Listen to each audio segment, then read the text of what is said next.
বস্ত্র, বাসস্থান, শিক্ষা, পানীয় জল, বিদ্যুৎ, স্বাস্থ্য। কেউ আগে স্বাস্থ্য বলে না, কেউ আগে শিক্ষা বলে না, সবার আগে অন্ন। আপনি আগে তো পেট ভরলে তারপরে যাবেন, দেখবেন অন্ন করে বস্ত্র বলছে।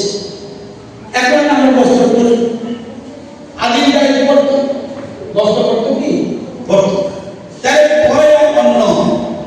অনেকে যারা হিন্দি ভাষী তারা বলে রুটি, কপড়া, মকা, প্রথম অন্ন, তারপরে বস্ত্র।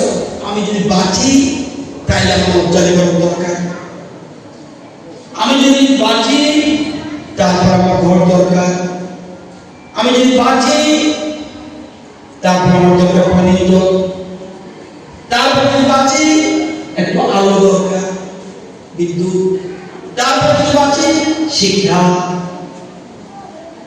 তারপর যদি বাঁচি স্বাস্থ্য। এই যে মৌলিক চাহিদা, এর মধ্যে সবচেয়ে ইম্পর্টেন্ট।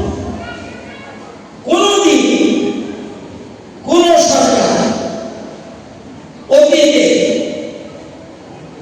দেশে কোন প্রধানমন্ত্রী শ্রদ্ধা রেখে কৃষকদের নিয়ে এভাবে ভাবেনি।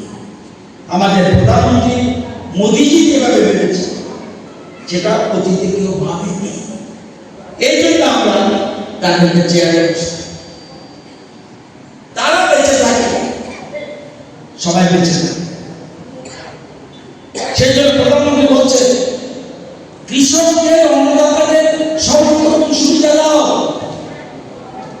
একটু আগে কেন্দ্রীয় কৃষিমন্ত্রীর সাথে একটা মিটিং করেছি ভার্চুয়াল, সারা দেশের রাজ্যের কৃষিমন্ত্রীদের সাথে মিটিং।